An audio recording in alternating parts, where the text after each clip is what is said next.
2 taon bago nalaman na may kakaibang lihim pala si Mariel sa kinakasama niyang si Stephen. But of course, bago po tayo magpatuloy, ngayon po ay oras ng pananghalian, ano? Medyo pasintabi lamang po para sa mga sensitibo na mga mapag-uusapan natin, lalong-lalo na sa iba dyan, okay? Ayan, pero kasi ang live-in partner nitong si Stephen, may pakiramdam na para bang may kakaiba raw na itinatago itong si Mariel. Paano ba naman? Si Mariel daw ay gumagamit ng pustiso. Okay, magka-live-in na sila ha. Hindi pa niya alam. Ayan, pero ang depensa naman ni Mariel, lumaki raw siya talaga na insecure. Kaya pinili niyang itago na lang ng ilang taon ang daladala niyang problema. Ayan, pero sabi niya tanggap naman daw nitong si Stephen na kanyang kinakasama na may pustisyo man siya o wala, mahal kita 'di ba? Kaya wala naman daw dapat na ikabahala pa itong si Mariel sa kanilang relasyon. Ayan nga lang, napakagaling kasi meron ho talaga, pasintabi po ulit, merong mga pustiso na obviously makikita mo na false teeth yung niya, no, yung gamit. Pero meron din naman yung parang uriga. Yan, maganda ang pagkakagawa. Kaya naman kausapin na po natin si Stephen and si Mariel mula sa Bacoor, Cavite. Magandang umaga sa inyo, Stephen and Mariel. Magandang umaga rin po. Ayun. Ay, ang ganda naman talaga ng mga ngiti. Magkatabi po sila, para po sa mga nasa radyo, para madali-dali lang pong mabigwasan si Stephen kapag may mali siyang sinabi. Mariel? Tama ba? Opo, madaling batukan. Sorry. Unang-una, maraming salamat sa pagbibigay ng panahon, ng oras nga dito sa ating programang Heart to Heart, Stephen and Mariel. Wala ba kayong mga trabaho na pinagkakaabalahan ngayon? Wala naman po, parehas po kami wala. Kaka-resign lang. Kare-resign lang. So, in between jobs, sabi nga. Ayan, okay. Kwentuhan nyo nga kami, gaano kakatagal na nanligaw, Stephen, kaya Mariel? Tagal ba yun? Saglit lang mga 3 months. Kala ko Kasi po schoolmate na po kami nung high school. So bali po after ilang years ba yun? 5 years? 4 years? Tagal din. Matagal-tagal din po talaga. kaming di nag-usap. Tapos after siguro mga 5 years, dun kami ulit nagkatagpo. Wow, Ito nagkatagpo. ko ng pusa. Ayan. Ulit Hindi nga si Mariel ang yung pusa nyo naman diyan. Ang Nangangagat. Nangangagat Papansin. Kali ka, mag-hi ka. Dahil dyan. Okay, so medyo matagal-tagal. Matagal-tagal 'yon. Doon ba sa mga panahon na 'yon? So papaano, Mariel? Of course, hindi natin maitatago. Okay, magpakatotoo tayo dito. Hindi natin maitatago na may nawawala sa bakod o dun sa ngipin natin. Basta-basta, di ba? Yun ba yung mga panahon na hindi kayo nagpapangita ulit ni Stephen mula na naging mag-schoolmate kayo? Hindi po kami totally nagkita nun. Pero nag-meet po kami. Pero hindi niya po nahalata that time. Kaya ilang years pa bago niya mahalata. Oo. Kasi ganito. Sige. Napapansin ko lang na medyo weird siya. Pero hindi ko siya ka-question nung mga time na yun talaga. Oo. Kasi alam nyo, no, sa mga pelikula, sa mga, ginagawang katatawanan, usually, yung pagkakaroon ng pustiso, yung ganyan, ang hindi nila alam, yung mga tao nga na katulad ni Mariel, thank you for being brave enough, Mariel, ay meron talagang nade-develop tuloy yung insecurities, 'di ba? Dahil sa, pinagtatawanan nila yung nakapustiso, tapos baka mangyari sa akin yung mga ganito na nakikita natin, ikaw, papaano yun? Sabi mo nga, Stephen, may napapansin ka na kakaiba kaya Mariel. Ano ba yung takip ng bibig pag nagsasalita? Ganun ba siya? Opo. Pero minsan, kapag katawan-tawa, hindi na po niya natatakpan. Tapos napapansin ko na. Ay, ang hirap naman din kasi yung pagkatawan-tawa ka naman tapos tatakpa mo pa yung bibig mo, no?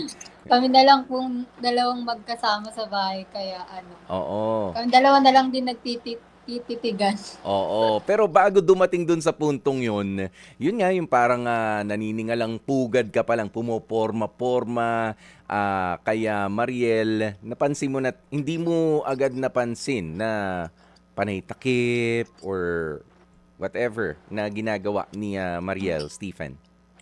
Hindi po talaga. Kasi kapag nagsasalita naman siya, normal naman. Pero kapag tumatawa lang talaga siya, medyo nakalabas yung ngipin niya. Yun naman, madalas tinatakpan niya. Pero hindi ko naman siya kinukustyon nun kasi baka ganun lang talaga siya. Ganun. Hindi ko na siya pinapansin. Yan. At pumunta na nga Bali tayo. nung katagalan. Yung katagalan na nafo-fall ka na rin sa kanya. So, ibig sabihin dito, no, malinaw na may nakikita ka mga imperfections, Stephen. 'Di ba? Pero, wala, hindi lampasan mo yung mga imperfections na yon hanggang sa, ayan na, lumapit ka na kay Mariel. Pwede ba manligaw? Sandali, sino ba nanligaw? Si Mariel ba, si Stephen? Linawin muna natin. Siya. Si... Oh, Hindi, siya. Ako yung una po nag-chat kasi since nga yung best friend ko is pinsan niya, so parang kinamusta ko po siya. Sabi ko, uy, Stephen, kamusta ka na? Parang ganun. Tapos, yun, nag-start na po kami ulit mag-usap. Tapos nanligaw siya, ganun. Oo. Ayan. Tapos gano'n nagtagal? 3 months. 'Di ba? Ilang tagal ba yung panliligaw mo? Saglit lang po Almost yun, 3 siguro. months. Almost 3 months lang. Oo, almost 3 months. Pero talagang yung... Magkakilala na po kami talaga. Mariel, yung unang pangungumusta mo ba? Kumusta ng dating hindi na kilala? O kumusta na? Kumusta? Kailan ka maliligaw? Yung totoo. Yung totoo, Mariel. Kamusta ng syempre po yung magkakilala kami before. Ganun. Ayan, tapos, ayan na nga, na-in love na. Tapos, ito yung nakakapagtaka dito, no? Kasi sabi nyo, nag-decide kayo na mag-live-in na. Tama? Ni Stephen. Pero, 2 years after pa, bago nalaman ni Stephen na ikaw ay, nakapustiso pala. O, of course, di ba 2 years na, nagli-live-in na kayo. Paano yun, Stephen? Nagkikiss ang magjowa, 'di ba? Magkikiss ka ng good night o kaya pag-aalis na papunta sa opisina. O, 'di ba? Paano 'yun? Hindi mo na discover? Paano ka ba Saan ka ba humahalik? Sa noo? Pag-aalis? Hindi po talaga kasi siya halata kapag ganun lang. Hindi po talaga siya mapapansin. Hindi mo siya agad unless titigan mo talaga siya ng mabuti, maigi. Doon mo talaga siya mahalata noong time na yun. Kasi nga iba na yung ngipin niya. Oo. Pero di ba 2 dati years kasi, is 2 maliliit years? po kasi yung ngipin niya. Talagang saktong-sakto lang rin po sa kanya. Pero 2 years is 2 years. 2 years mo bago na confirm. Ang tagal. Actually, nga po Ako yung nag-start. Actually, ako po yung parang nag-start na, parang way na sabihin ko sa kanya na meron akong dentures. Kasi that time po is, nananakit na yung mga teeth ko. Oo. So, parang meron na siyang part na may day din na namamaga siya, ganun. So, sinasabi ko sa kanya is, yung way ko na pagsabi is ganito po na, ang sakit na talaga ng ngipin ko, papatanggal ko na to lahat. Ganun po yung word ko sa kanya. So, sabi ko sa kanya, magpapabago ako ng ngipin. Kasi, tas doon niya na po nalaman.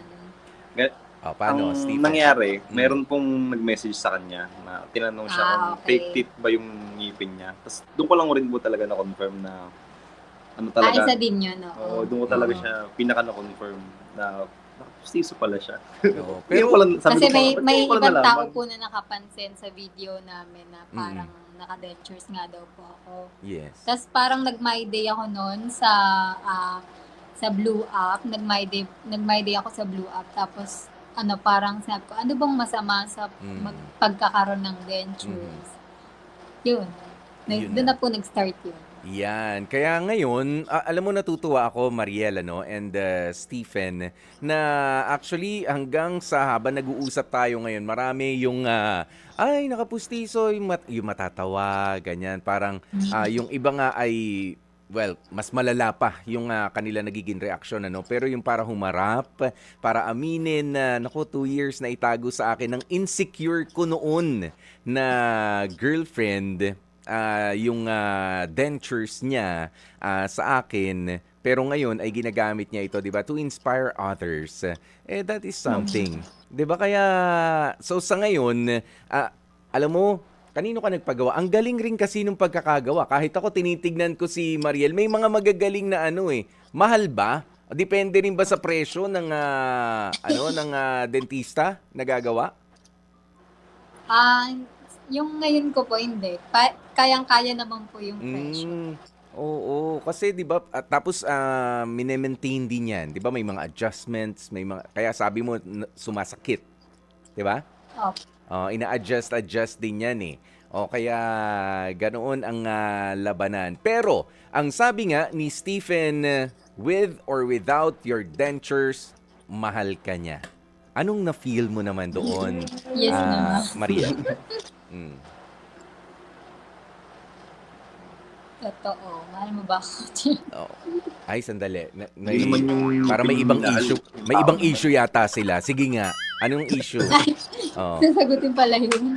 Sagutin mo, ano yung naramdaman mo talaga noon, Mariel, na parang insecure ako. Tinago ko nga 'di ba? For the longest time na naka-dentures ako. Tapos eto na, alam mo na, natakot ka ba na, naku, baka umalis na si Stephen, ba kung anong isipin nito?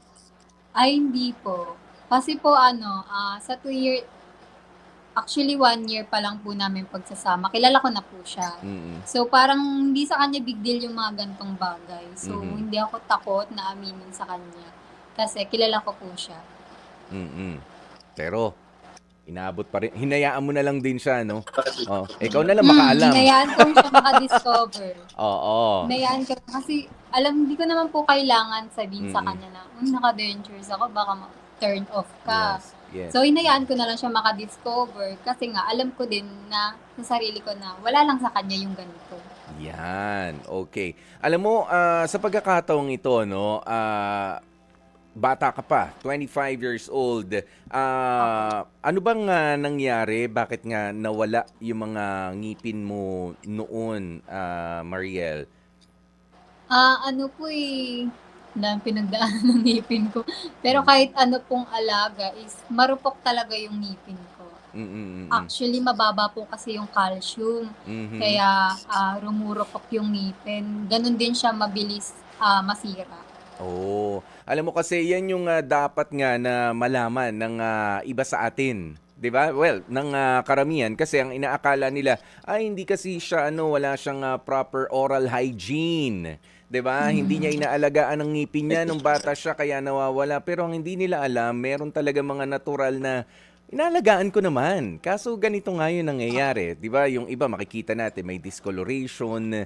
And aside from discoloration, ayun nga, sabi mo nga mababa yung calcium levels, 'di ba? Hindi talaga mag-develop yung yung teeth mo na maging maganda, 'di ba? Kaya kailangan lang rin natin tanggapin. At yung iba sa aksidente naman, 'di ba? Doon na wawala O pwede na uumpog o kaya nasasapok. 'Di ba? May mga ganun kaya na Aksidente. oo, na aksidente O kaya wag nating huhusgan na ay nako, hindi maganda ang oral hygiene nitong taong ito, 'di ba? Para sa mga nakikinig sa atin ngayon. Okay, marami ang na-inspire sa kwento nyong ito. Stephen, ikaw ba ay may message para kay Mariel, 'di ba? Para sa kanyang lalong gumagandang ngiti sa ngayon. Actually, nakaka-proud po. Ngayon, hindi ko lang po masyadong sinasabi sa kanya kasi naniniwala po kasi kami dun sa bati-bati. na natutuwa lang po kasi nakaka-inspire po siya ng ibang mga, nakikita ko po kasi yung mga nag-message sa kanya, yung mga nawalan po sila ng ngipin dahil sa aksidente, dahil po sa pagkabata nila. Yung iba, inaamin po nila na hindi po nila naalagaan. So, naging insecurity po nila. Na natutuwa nga po ako kasi nakakakuha po yung ibang tao sa kanya ng lakas na ilabas din po yung nila. Kasi sa totoo lang yung dentures, ang mahal-mahal po niyan yung pinapagawa nga po namin. Yes. Privilege po yan na magkaroon ng dentures na makapagpagawa ng ngipin. Kasi hindi lahat po afford yan. Oo. Na makapagpaayos ng ngipin, yan. Hindi naman po, kaya bakit po nila ikinakaya? Ang mahal-mahal niya. Yes. Oo. At yung iba pa nga ay ito lang, may paalaala tayo dahil meron yung mga nagpapanggap na marunong gumawa ng mga dentures. 'Di ba? Na hindi naman mga lisensyado. Kaya kailangan doon tayo sa mga totoong clinic talaga. Then, Sa mga totoong dentista na may makikita kang mga certificate doon to operate yung ganong klase ng gawain. O dahil yung iba dyan, tara, halika, punta ka dito sa bahay. Kape tayo, tapos gagawin kitang pustiso. 'Di ba may mga ganyan, may mga nahuli last trick lang. nito mga nakaraang buwan. 'Di ba may mga nahuhuling ganyan, yung iba sa braces, yung iba sa dentures nga. Pero delikado po kasi yan pagka nagkasugat-sugat sa gums ninyo, open wound pa rin yan sa mga kapatid po natin mga nakikinig. Imbis na makamura kayo, baka humalason pa kayo. Nung hindi tamang proseso. Okay, Mariel, ikaw, ano naman ang gusto mong sabihin bilang isa kang inspirasyon doon sa, yes, bata pa ako, yes, naka-dentures ako, pero alam ko na meron akong angking ganda at, at inalagaan ko ang ngipin ko. It's just that, well, kailangan kong kanya-kanyang swerte to sa buhay eh. 'Di ba? Ito ang swerte ko na meron pa rin akong magandang ngiti na hiram nga lang. O yung ngipin na nasa bibig ko. Ano ba ang message mo sa mga nakikinig sa atin? Actually po, sobrang dami din talagang nag-message sa akin nung nag-video po ako nun sa ibang social media platform. Nag-viral din yung video ko na naka-dentures nga po ako doon. So, ang dami nilang sinasabi na insecurity daw nila yung smile nila.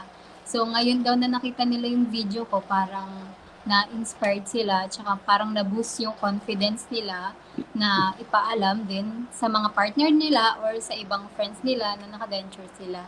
So, ang masasabi ko lang sa kanila is kahit na hindi tunay yung ngipin mo or di kaya naka-dentures ka, ay maganda ka. Maganda ka. Lahat po tayo is deserve na maging maganda. Hindi porket nakapustiso tayo or naka-dentures tayo, lalait-laitin na tayo, di ba? Kaya nga tayo nagpaganda ng ngiti para mas lalong gumanda yung mukha, di ba? Para mas lalo tayong magkaroon ng magandang appearance or maboost yung confidence na nawala sa atin. Yeah. More than the appearance, yung confidence natin, and of course, para nga po paalaala, no, doon sa mga may pagkakataon o doon sa mga pinanghihinaan ng loob, kasi alam mo, hindi lang sa paghahanap ng partner nagiging problema ang pagkakaroon o pagkawala ng mga ngipin. 'Di ba, kahit sa paghahanap din ng trabaho, tinitignan 'yan.